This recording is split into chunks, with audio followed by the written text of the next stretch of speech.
Hello, my name is Craig Mertens, Director of Product Education for Inktavo, the parent company of InkSoft, Printavo, GraphicsFlow, and SignTracker. And if you're not aware, Clarity, which is a sign-making platform located in the UK. So we are officially international now. Welcome to our webinar on crushing the competition. I wanted to do something for the end of the year, is really talk about some ways you can manage your business to be more competitive, to kind of keep those competitors at bay, establish some differentiation. So with that being said, I'd like to introduce Courtney Wampole. Courtney and I worked together at Inktavo. We worked trade shows together. We were very closely connected in terms of working together on the sales organization. And she was definitely one of the superstars of our sales organization. But she also runs a decorated apparel business, and which originated in Philadelphia and then migrated over to Buffalo, Wyoming. And that business got so big that she had to go back and do that full time. So, Courtney, do you mind kind of giving a quick little bio on yourself and what led you to Buffalo, Wyoming, how you got your business started, and we'll just kind of go through a Q&A. How's that sound? Yeah, that sounds great. Thanks, Craig. Good to be on. So Craig pretty much summed it up. Well, my path to screen printing was a little bit non-traditional. Went to law school, practiced for a while, wanted to be home with my kids. So my husband had a business on the side, and I decided to take over the sales and marketing part of it. We just continued to grow, and about a year and a half ago, we looked at each other and said, we want to be somewhere different. And so what would it be like if we took our business with us and kind of see what happens there? And so we ended up in Wyoming. We have a retail space now, and we've just grown tremendously over the past year. I was with Inktavo in that interim period, and I learned so much, and I just had a really great experience, and I'm just really grateful to still kind of be connected with everyone. But yeah, it's been a ride for sure.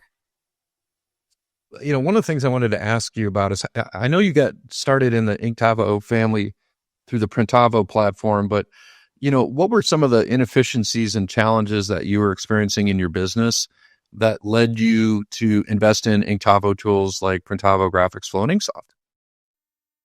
Yeah, so we were at the point where I had things on Post-it notes, sticky notes, notebook paper, back of receipts, just everywhere.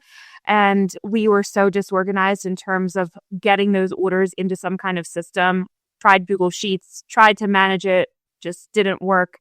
One of the other things was proofing, going back and forth and looking at email chains and trying to figure out what customer said what, when, and was they approved? Did it change via text 2 minutes after they sent the approval? It just was a nightmare. So we'd get things on the press, look at each other and say, I don't even know what ink color is going on here anymore.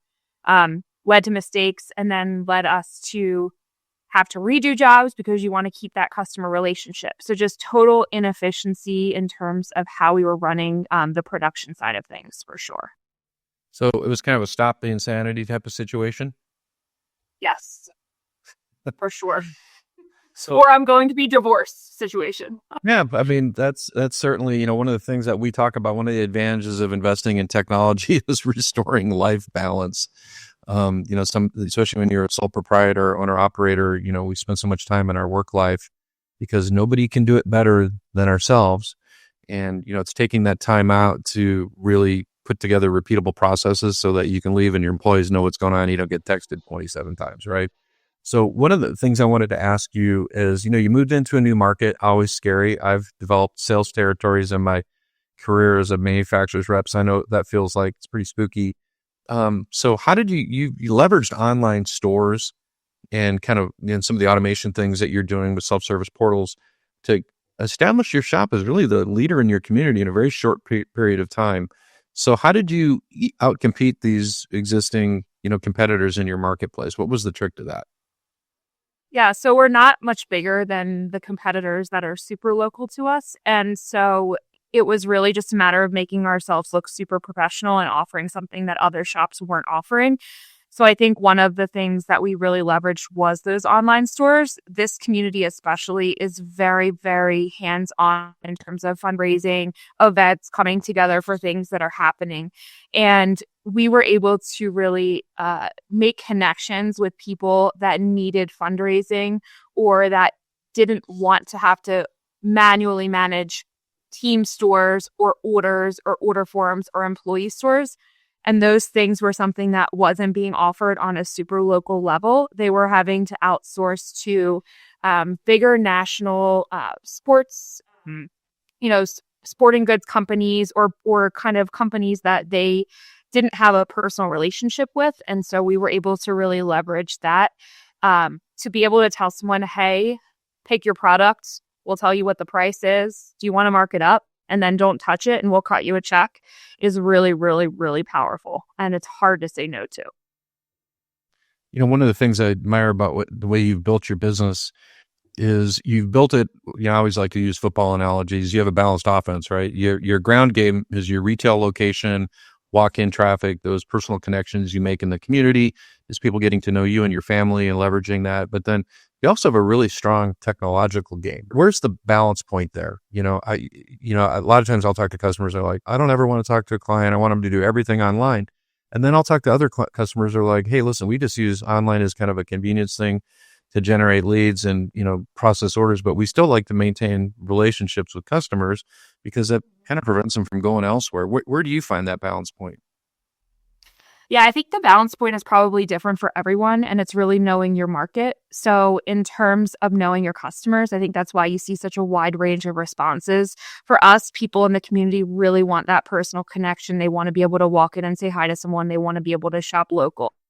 One of the other things that we do a lot of is business to business and corporate on the smaller scale, but they would rather pay you to source product, to do their mock-ups, to do all of the things. They just want to email you their order and then have you deal with it. There's some that will kind of go online, but at least for our market, it's taking as much of that off of their plate as we can. And that's why we've leveraged ourselves to be able to say, hey, we can do this for you. I also think it depends a lot on what your breaking point is. So there's customers that come in here and say, well, just give me the mock-up on a piece of paper and I'll take it to the organization and we'll go ahead and we'll get everything out and I'll just give you sizes. I do not want to do that ever again because I've said yes to that too many times and it always ends as a disaster. Even though it takes me, with InkSoft, it doesn't really take me any amount of time. I've been duplicating a lot of stores, having templates set up where I'm just plugging in new banners and new product. But the 20 minutes or half an hour that it takes me to create that store goes a long way rather than me just handing them a piece of paper and then getting a spreadsheet that's not formatted the way I want. Someone misses a deadline, putting the onus back on them. And so I do have a requirement sometimes that if you want to do something like this, you have to do it our way. And so it's kind of just knowing your customer base and knowing where your tolerance is. Now, do you have experience using non-industry platforms for e-commerce, or was your first exposure to e-commerce through like Printavo merch? It actually was through Printavo merch was my first experience with e-commerce. We were never like a Shopify or anything else like that because we were mostly business to business. And then the reason for the addition was just because the market has changed and it was almost a requirement that we needed to have something in order to be able to compete with everyone else. But yeah, my first experience was Printavo merch right after COVID happened. Yeah, I'm going to talk about Printavo merch for a little bit just to kind of draw some distinctions. And Printavo merch is the built-in e-commerce platform that's in Printavo. And I'm just going to go in and pop into a Printavo merch store.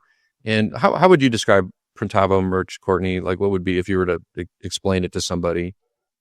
Yeah, it's simple merch, simple e-commerce, really, really basic, really just an order taking tool. To be honest, there's times I still use Printavo merch. If I just need sizes from a team and I don't want paper order forms, I pop their t-shirt on there and give the link to the coach and say, stick it in here. Because anyone can anyone can get on here and do this. But yeah, it's very basic. And there's definitely functionality differences between this and InkSoft, which we can get into at some point. But that's how I would best describe it. I think that's a great way to describe it. I just call it an online order form. It's just like you said, it's a super easy way to collect orders.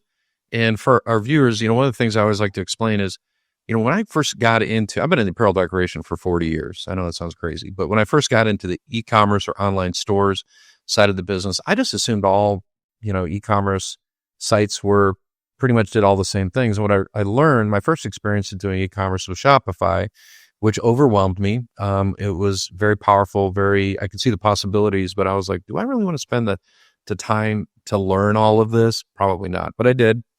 And it really gave me a lot of context when I started working with InkSoft, and it kind of dawned on me like, oh, wow, there's no supplier feed in Shopify. I got to go grab all the products. I have to do all my mockups in Illustrator or Corel.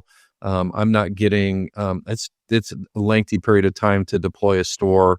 These are all the kinds of things that, I think a lot of times people don't, necessarily understand about a generic platform.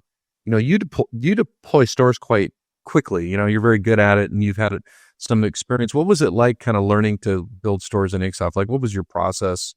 And, how long did it take you to get good at it, would you say? Yeah, I'm a really hands-on person. I need to just be in there and learn all of the different nuances of it. So I need to really get my hands on it and just do it. And then once I'm comfortable with that I can kind of duplicate the process. And then a lot of it was like, honestly, learning when I was with Inktavo and then watching webinars and kind of learning more from other shops that I was working with and what they were doing to make their stores. Like, this looks super fancy, but it's really not hard to do. It's really, a really nice looking banner, and some logos, and just keeping everything looking professional and consistent. Like, it looks like someone did it, not just, 5 seconds and you have things spelled wrong, or, just making it look really, really good makes you look so professional. Yeah, it's interesting. You sent me the link. This use case I think is very unique. I believe it would be hard to compete with you in the school market when you're taking such an innovative approach to stores. And just to be clear, there's a difference between an online store that just exists as an order taking form and one that's truly a full service experience. In an InkSoft store, this is its own website. It's not just a store, it's a website. So we could, if we wanted to go to a customer and say, hey, I noticed you don't have a website, we can build you a website real quick. We can go in and provide you, you can actually charge them a small fee every month. And the benefit that you get is you're kind of controlling all the merch that goes through it, but they get a website. So it's so quick to deploy a store in InkSoft. This could really exist as just the website for this particular situation, which it actually kind of is. But the banners make the store. I always felt like, if you have good banners, you have a good looking store. And, I'm like kind of a practice what you preach person. I went in and actually beefed up our East Eagles demo store yesterday because I was looking at some of your banners. I'm going, some room for improvement. How are you creating these banners? What are you doing to create these banners? Because they look great. Yeah. So we have an art department. I don't deal with art. That's not my thing. I'm sales, marketing, and the forward-facing part of it. But Canva is my friend. So it is super easy to create a banner. And honestly, for this particular store, some of these schools, some of these businesses are already on Canva. They're already, they already have banners. They already have, they already have logos and things. So for this particular one, I actually offer the customer, hey, here's the specs for the banner for the InkSoft page. Do you want to create these, or do you want me to do them for you? And she actually did them. She's great. She did them all, and she was able to get them over to me. That saves you guys time, gives the customer exactly what they want, and saves you that back and forth. But for them to be able to just give you a banner spec and see it on a website that they didn't have before is really powerful for sure. So let's talk about the use case for this store. So this is kind of a unique use case. Describe what your goal is here and what you did with this store. Yeah, so we do a lot of hands-on in the community. So a lot of coming into the shop for some of these schools, alternative schools. This is actually an alternative school in our area. Kids the path might not be college or higher education after high school, and they really want to see what the different options out there. And so my husband's story is pretty compelling in terms of he didn't go to college. He started in his parents' basement pushing the squeegee. And so for them to come in and talk to him and to put their hands on the squeegee and to see how it works is really powerful. So In this particular case, this school, this class went through the entire process. So it started with marketing and e-commerce. And so they created a business plan, and each of the students in this class used InkSoft to design a logo. They came in one time, we talked about art and kind of what looks good on different things and how we print. I got all of these art files into my InkSoft, saved designs, mocked them up. They decided what price they were going to put on here, and it was kind of a competition between the students who sold what, and then they're going to come in and see the whole process and they'll print them. So, obviously this is not something that is making, this is not increasing our margins, right? This is something that we're doing to kind of further our relationship with the community, but that really has helped us, because all of these kids have parents, grandparents that are in the community that looked at this store, and then we'll end up getting that trickle down effect of, hey, I have a business, or I have this, or I have that. What can you do? And can you do mine? So it's been really helpful in terms of doing that. You kind of have to look at it from an organic marketing and growth standard. Yeah, it looks great. And there's some pretty creative designs on a really good variety. You mentioned this yesterday, your utilization of the dashboard in the customer portal. This is a demo store that we use. This store as kind of like it's kind of like a test kitchen for new ideas within InkSoft, and it's a pretty standard school store. I went and updated the banner yesterday because I used actually a template from GraphicsFlow and just created this little banner for senior merch. But there's got a fundraiser in here. One of the fun things about this store is you can actually direct link to a graphic and name drop it. Instead of just going in and uploading artwork and getting a quote in the InkSoft designer, you can actually create a design. This design originated in our GraphicsFlow platform. I imported the vector art into InkSoft. I added the text. I saved the design, and then I actually added it to a category. So the categories of artwork are in here as well. And then what I do is have the sharing link here, and I just link straight to the shirt. I mean, I can go in and change the product if I want to and put it on a different shirt. It gives the customer that name dropping ability. But what we're doing is creating a self-service experience. And if you think about it, if you're dealing with the school, you can't do the design for every single organization in sport. It would be like playing whack-a-mole. There'd be so many variables and combinations, but you could create one design and let the kids or the students or the purchaser go in and customize it. And you can certainly set a minimum order quantity. So when they check out, it would say, hey, you got to do 24 in order to do this. But the store is kind of fun because we put in a player name and number, where they can go and name drop it, parents and mom, dad, and the kid's name on the back. This is kind of fun. Richardson hats, and we created a PNG file of real embroidery, and then I just put name droppable text in here, and so the customer can get an example of what it's going to look like. Bear in mind, this text isn't embroidery; it would have to be keyboard typed into your digitizing software for final production. But what we did is we just happened to mention that right here in the little disclaimer here. Final product is embroidery. Same idea, and actually this is a laser etched patch. Same idea, fully name droppable. There you can, replace all of this, put your own business logo on there if you wanted to. On here, just a couple other fun things. We did grad banners that you can direct link, laser engraved patches. But here's the cool part. Customer goes in here and they design something. So if I go in and design something and save it, and I want to come back to it and reorder it, or if I want to come back to it and re-edit this design, as long as I save the design and created an account with my email, a couple things happen. Number one is Courtney would get an email from the store saying, hey, this person saved this design. So you have the opportunity to see who that person is, what their email is, and follow up with them and say, hey, I noticed you saved a design. Now, if they go through the whole process and get a quote and they don't check out, in this store, I have an automated sequence set up. So it sends a reminder email saying, hey, I noticed that you created a design you didn't check out. Here's a coupon for 10% off if you decide to check out, and here's a link to your cart. But this is the portal. And so any transaction that was created in the store through the designer, or if I create an invoice in InkSoft using the proposals tool, do an offline invoice, that goes in here too. And so it's not just a matter of things that were created in the store or purchased in the store. It's all activities connected to this account in this store are going to be in their portal. So if they go in here, what we've done is I've enabled what's called a dashboard. And I would only enable this dashboard for like the person that's in charge of the store, like the booster parent. A regular consumer, this is not enabled to them. I can go into my store settings and say, hey, this is only going to be active for this person's email, and this is how much data I want to see. Can you explain how you're using this dashboard, Courtney?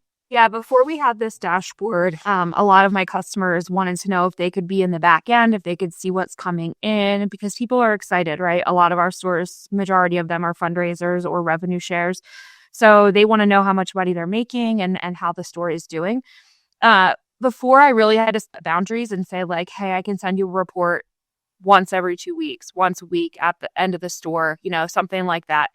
And just make sure that I was guarding my time. But with this, when we're done building the store, I say create a username, and then I go in and just enable them to be able to see this portal. And it's great because they don't ask me questions about it. They're seeing everything that's going on.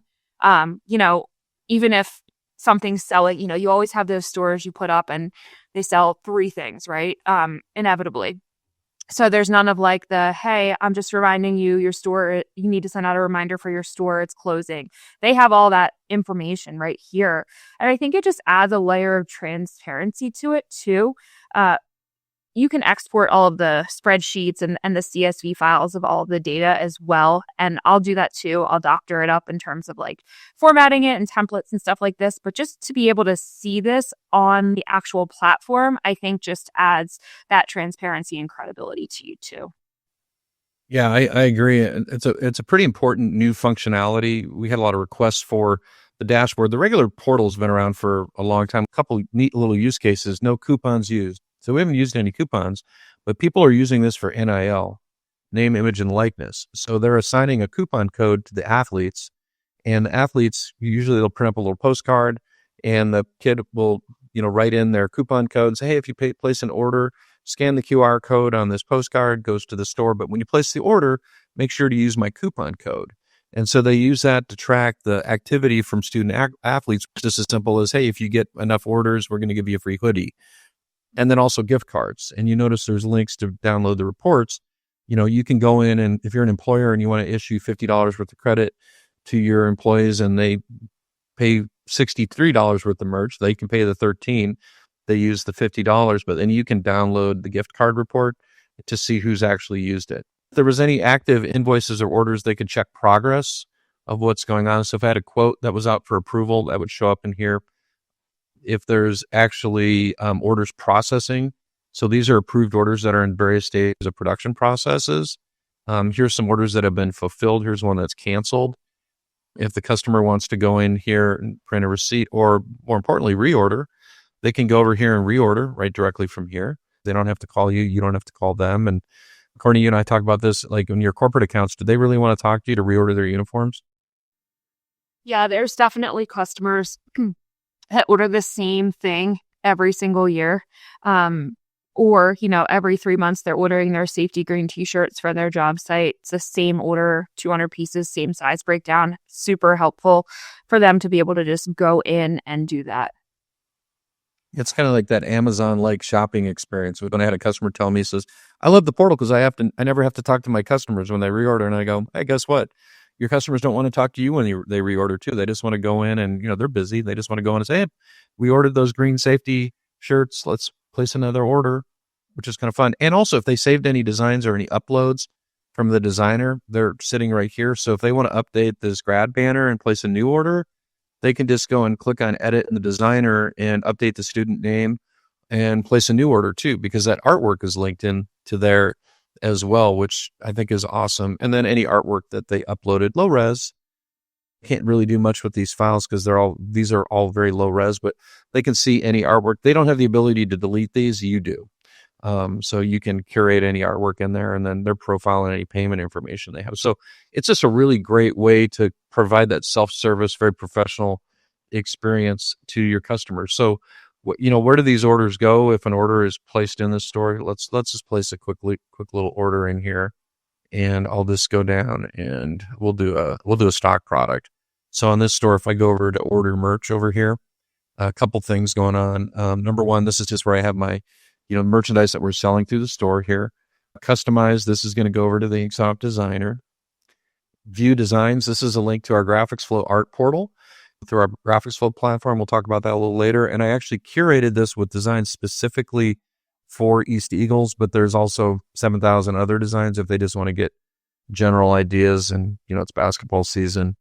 If they want to see basketball designs and put in a design request to have us customize these. And you don't have to bring these into Illustrator or CorelDRAW to customize them. The GraphicsFlow has a full-blown vector editing engine. So anybody on your team will be able to update this and get it back to the customer. And thing that I did in this store is I made GraphicsFlow designs editable. So these are all GraphicsFlow designs that we made live in an InkSoft.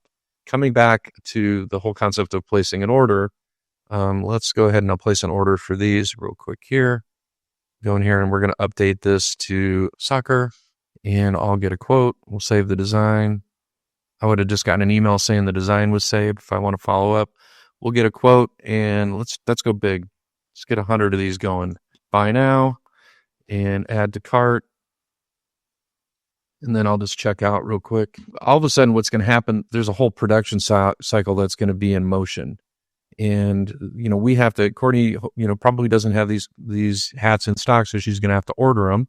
So we're going to have to go and issue a PO, which we can do that in InkSoft. Looks like I got some other things in here. Might as well check out the whole cart. In this particular store, we added a little blurb that says, hey, if we have to clean up your artwork, we're going to charge you $25. We're not going to know if we need to clean your artwork up until we review it. So we just put a little policy statement in here and we'll do a shipment to this location and let's do free delivery because they hit a delivery threshold. And so we just placed that order. So the order got placed and I could have set a threshold with this order so that when it goes into the InkSoft order manager, it goes to an approval process because it's a pretty big order.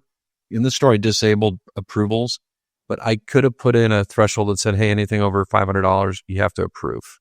In this store, I turned that off. But here's my order. Here's all the information.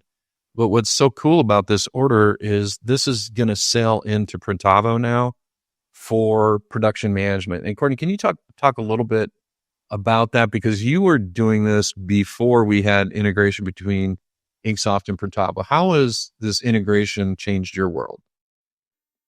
Yeah, it's lovely. We had InkSoft before there was an integration because the benefits of having InkSoft for e-commerce and merch and all the things that you've seen that it's done was just more beneficial to us than having to figure out how to get that information into Printavo. So we had our own workarounds, but when this happened, I was ecstatic because what I look at now is I just look at Printavo and I look at this dashboard and I can see all of the orders that come into my system from whatever source they come into under new orders. Once I aggregate those orders into what I essentially call a job in Printavo, they'll show up in production. When it's finished, I can move it to ready to ship and pick up. It talks back to InkSoft for those pickup notifications. And it's just super seamless. It's really changed, how we've done things and just saved us a whole lot of time. One of the things that I will still do is I will, go into InkSoft to create my stores, but I'm not in there managing two systems essentially, because if I need to print packing slips, I can print them, essentially almost directly from Printavo without having to go into InkSoft at all. So it's really, really, really helpful. And it's been great. Yeah, it's been transformational, I think, for our business. And I know it was long awaited for our customers. And we're coming up on the 1-year anniversary of introducing it. The InkSoft order, whether it comes from the InkSoft store, just somebody buying merch, or the designer, or somebody, we get a proposal and the customer approved it, it's just going to sail into what's called InkSoft storefronts in Printavo. And these are orders that are just trickling in. And if I take these orders and I check them, what will happen is it'll collate them. And it collates them by the following variables: the garment, so what it's being printed on, the color of the garment, the imprint, and the imprint location. So it would put these orders onto separate line items. It knows it's the same graphic. It knows it's the same imprint. It knows it's the same color product. So it puts them onto a line item. And I'll just convert this one over real quick. So it becomes, I agree, Courtney, I think the right term is a job. It says add to invoice, but really what it is a job. And so we're just going to add this. And here's a new thing, which is super cool. So if I've had other orders that I've converted over, I can merge these now into a job that has the same parts on it before I go to production. So none of these just yesterday. Someone lay ordered and I just needed to get it in there. And yeah, exactly. Or I can just go in here and create a job. This is just going to be sitting in my invoices ready to schedule for production. Now, one thing that's important is from an InkSoft orders point of view, we might not necessarily know the imprint type until we collate all the orders together, because it's going to put them all together. So we might only have 6 pieces total. We're going to print them on our DTG printer, but we might have 60, and it's going to make sense to do a DTF transfer or possibly a screen print. So we want to assign the imprint type in Printavo once the order comes in. So here's the orders that came in. Here's all the art. I think it's pretty obvious that one of these is embroidery, but what we'll do is we'll set one of these up for DTF. So this one right here, we're going to do DTF transfers on that one.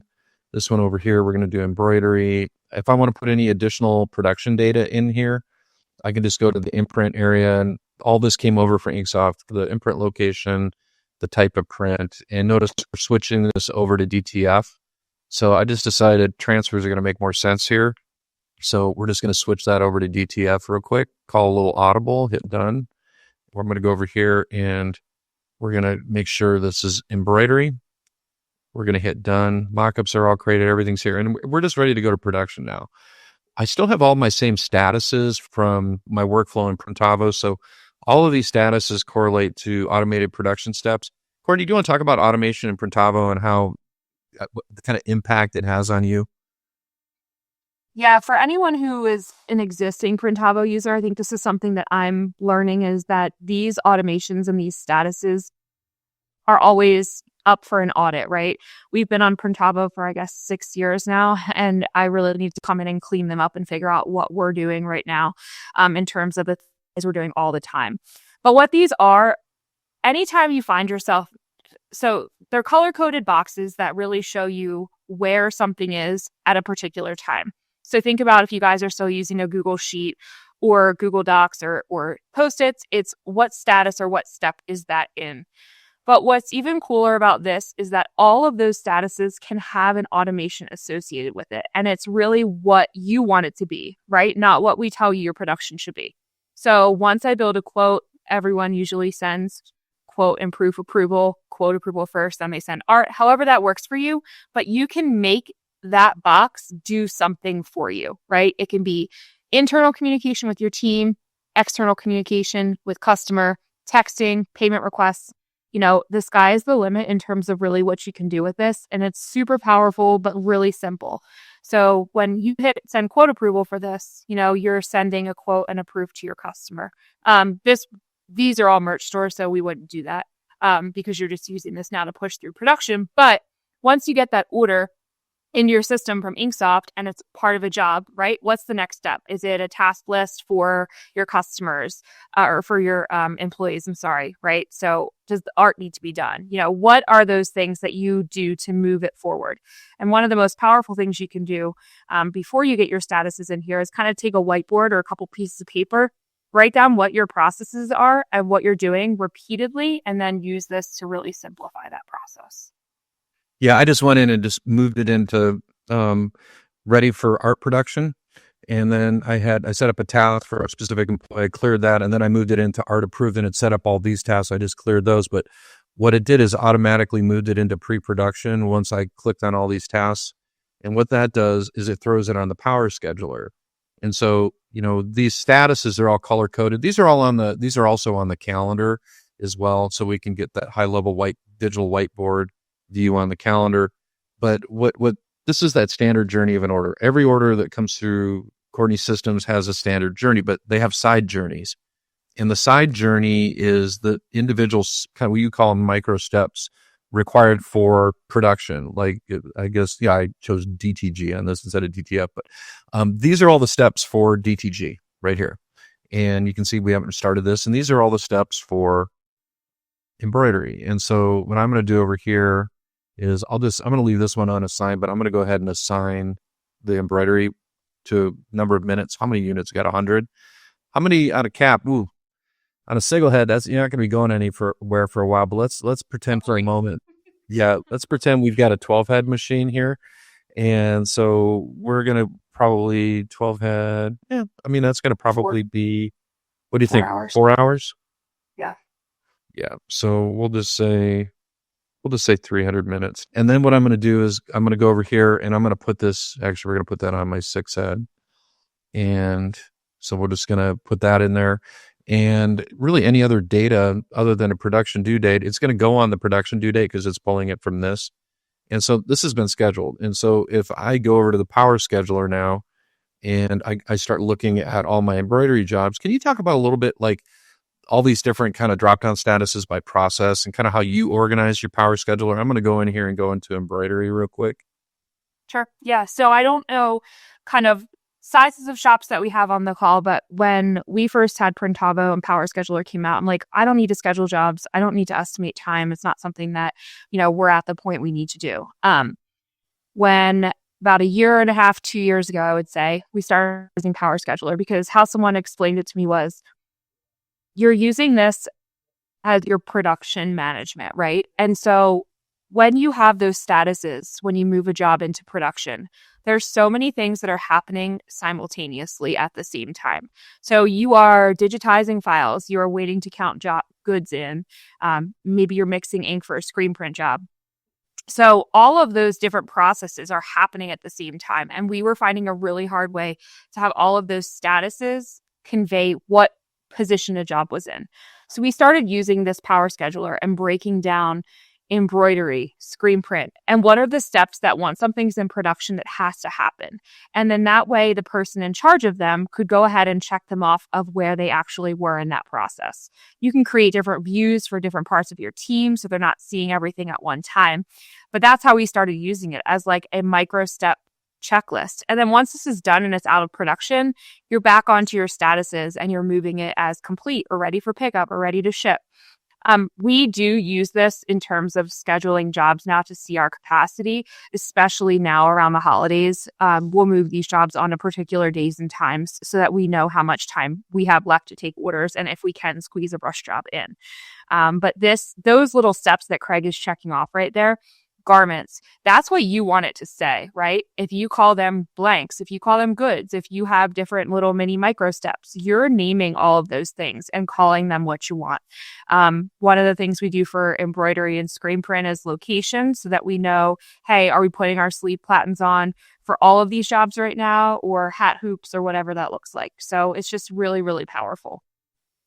Yeah. And, one of the things that, I did with this one, well, you kind of explained it. These views they're for two purposes. It kind of replaces tasks. Is that a fair thing to say? It's just another way of tasking, but it's also giving you management oversight. So as an employee, you can go in and see what you're caught up with or what you're behind on, but also as a manager, you can see where there's any bottlenecks. And I know and I share this often in the course of my webinars, when we had our Desert Sports or our imprinting business, I remember my dad going into the warehouse and seeing the screen printing crew waiting around because there was gaps between one job ending and the other one beginning because there was a backup for film or there was a backup in the art department. And, he wasn't particularly happy about that. And I think normally the thing you would say, hey, grab a broom, time to sweep up. And then he'd march into the production manager and say, hey, what's going on? And so, that's very aggravating for any level of business. And Courtney, I think you can appreciate this because you're at this point where you're looking at investing in new equipment. You want to make sure those jobs are back to back because there's only so much Brian to go around, right? And yeah, and we need to. And I know you have other employees that come in and print, but when you get that auto, that thing just needs to be running constantly. And so, in terms of do you see it like Power Scheduler as a way to maximize efficiency on the equipment you have? I mean, that's a leading question, but. No, definitely. And the other thing we do too is we actually use it to catch data. So when he's done a job, whenever we're quoting it, you always want to kind of take a look at, hey, I quoted this job at this amount, but this ended up taking 1.5 times as long as I thought it was going to take. We are really bad at keeping track of that data. So we're always like, oh, this job again. How long did it take last time? So what we started doing is putting our time in the power scheduler and then going back and looking at it. So yeah, I'm estimating 300 minutes, but how many minutes did it actually take? And then putting any production notes in there. We actually started making changes to if we have something that runs absolute garbage on the embroidery machine and it needs to change the DST. We're really good at it not doing that until the job comes back around because, out of sight, out of mind. But we've started doing those things before the job ends so that we are ready to go for the next time. That's super smart because jobs never drop off the power scheduler. They're only being filtered out by date range.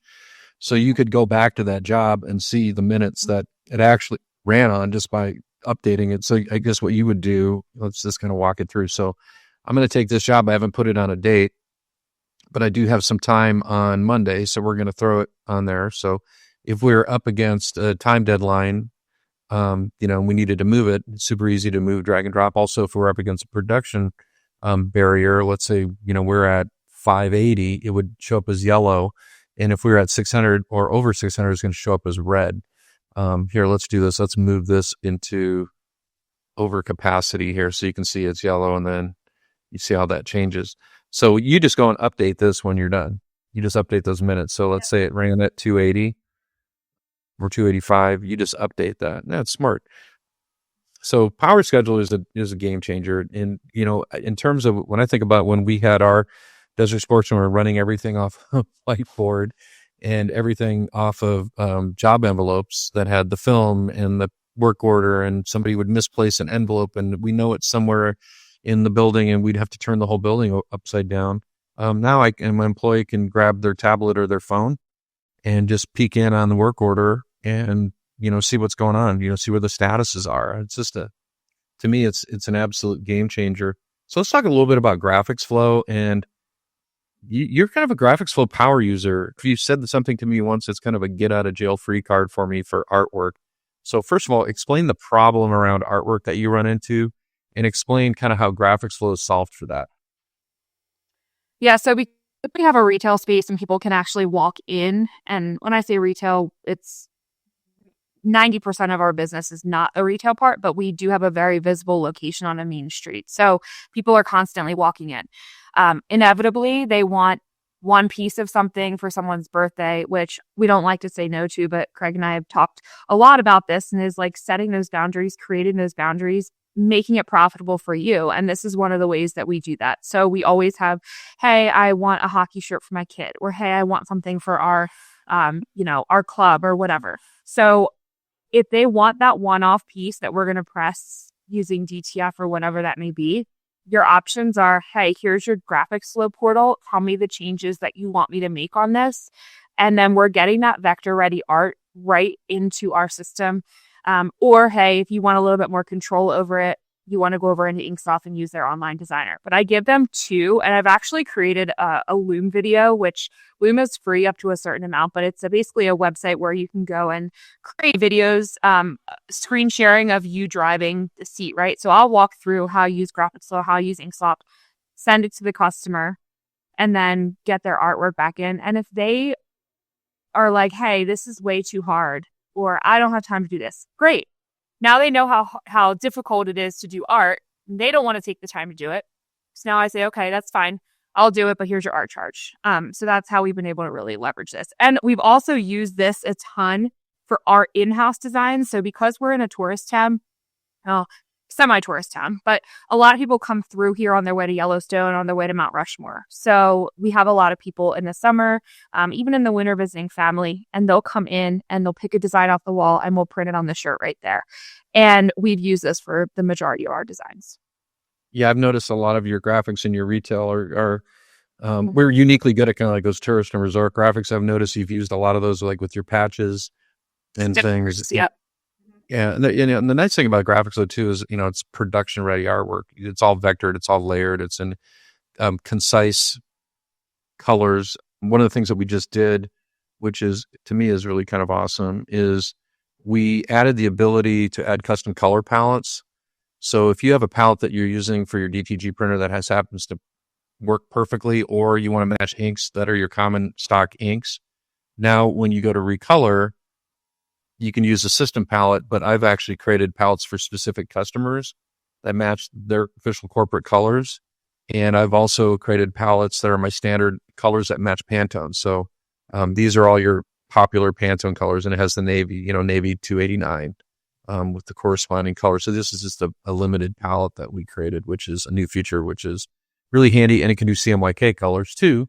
Bear in mind, CMYK colors look different on screen because the gamut is smaller. But, and again, you can run your art approvals through here. You have the art portal, which we kind of showed that over in InkSoft. It previews all your image formats. So if you're uploading DST files or PSDs or AIs, you want to see what those look like without having to open them up in a graphic program. I feel like, the art storage in GraphicsFlow really gets overlooked.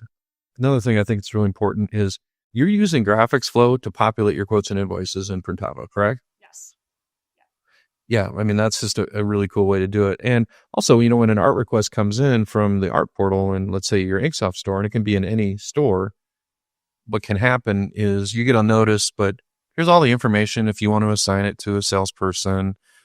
If you want to go in and start editing, you don't have to bring it into Illustrator or Corel. You can, because you can download those files, but you just go in here and start having at it. It's a really important part of our tech suite, and artwork is a bottleneck and a hassle, I think, for pretty much everybody in our business, and we've solved that. And I really appreciate your willingness to learn the platform and leverage it, because I know it's made a difference in your business.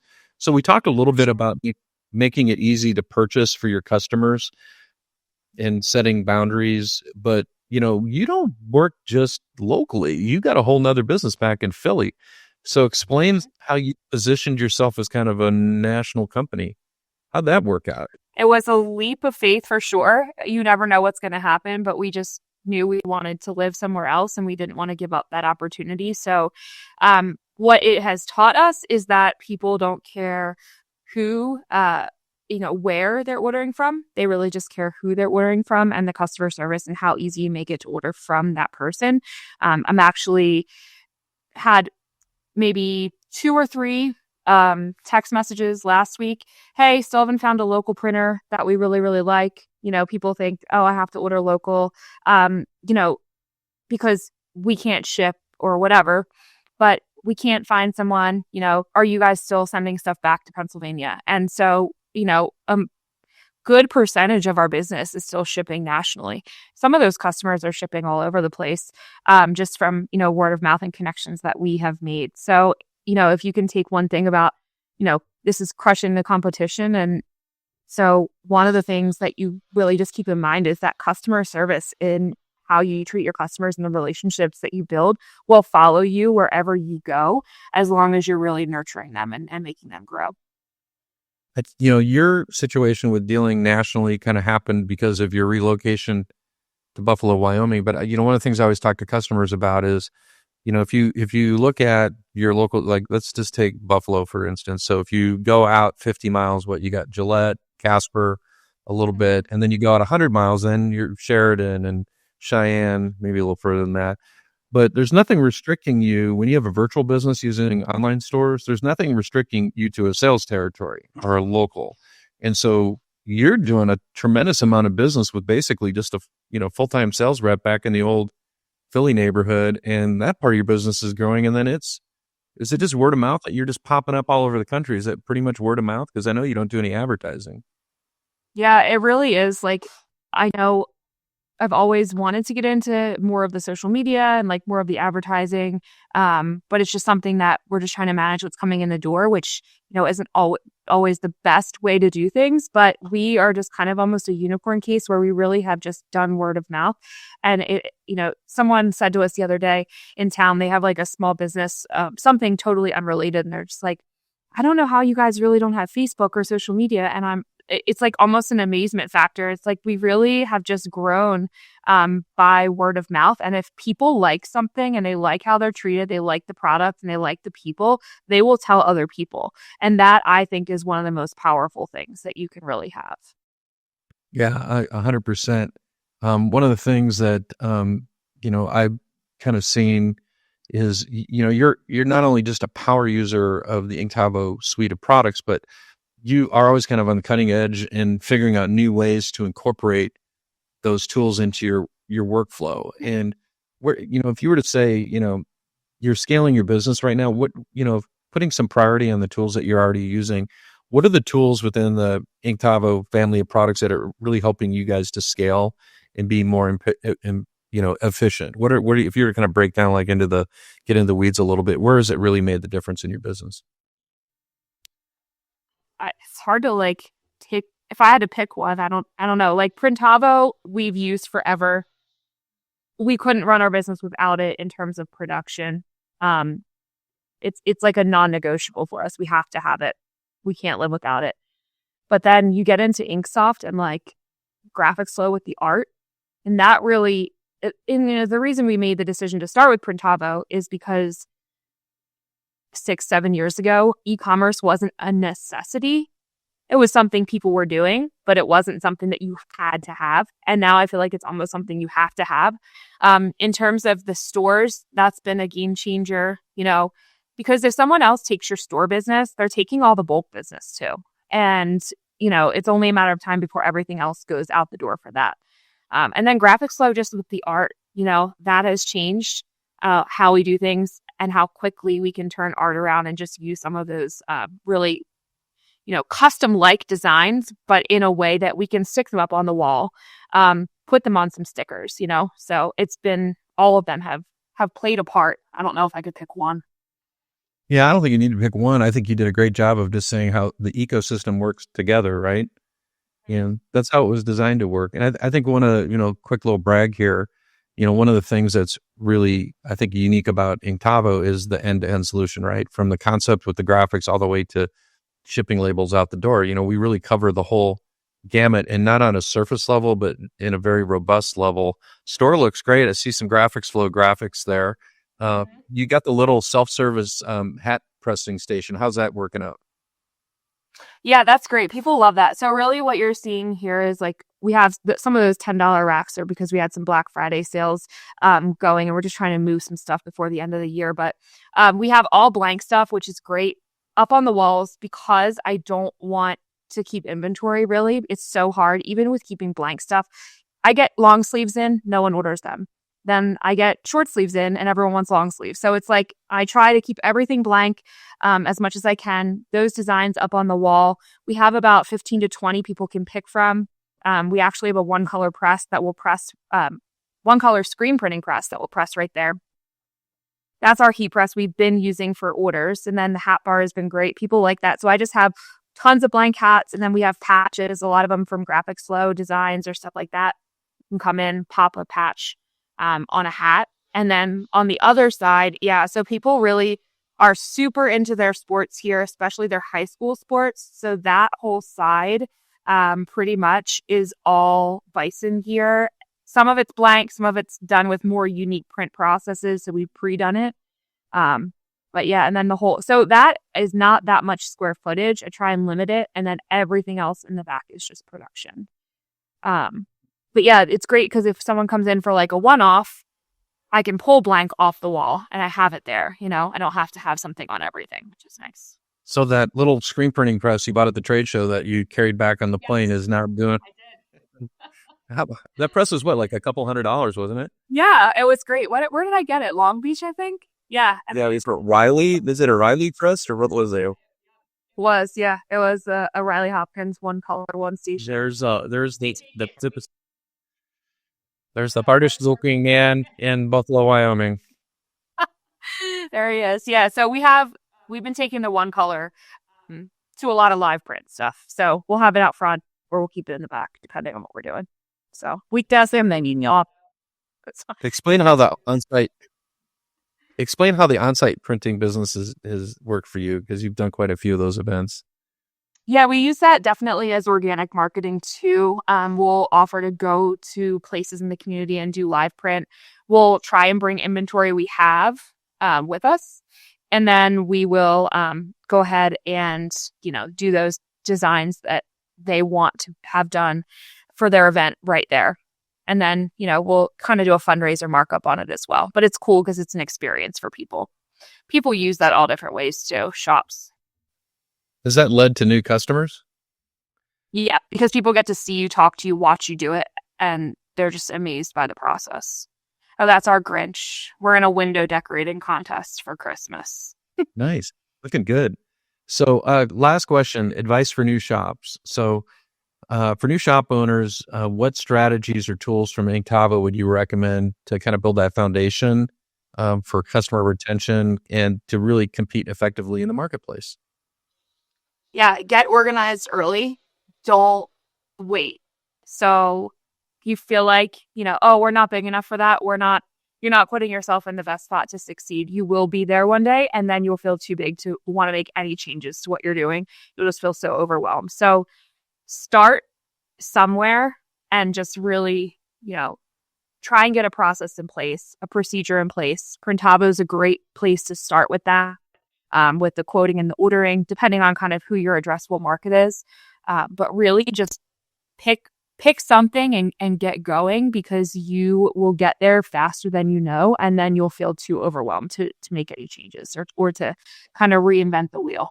So 100%. And last question, I guess, would be bonus question. Would you recommend goats as part of your family? No. We have our little pasture pet farm is what they call it. Like, you're not a real rancher. You just have like fun farm animals. So our goats were in our neighbor's chicken coop. Today I got a phone call, had to leave the shop, go wrangle some goats and then come back here. They're awful. Don't get goats. Yeah, so that's a very Buffalo, Wyoming story. So Courtney, thank you so much for coming on. I love hanging out with you. It's great being able to, work together in terms of doing these webinars. I know we're going to do some more webinars. But yeah, thanks for having me, Craig. And yeah, just start somewhere and keep pushing. All right, we're signing off for now, and we'll see you on the next webinar.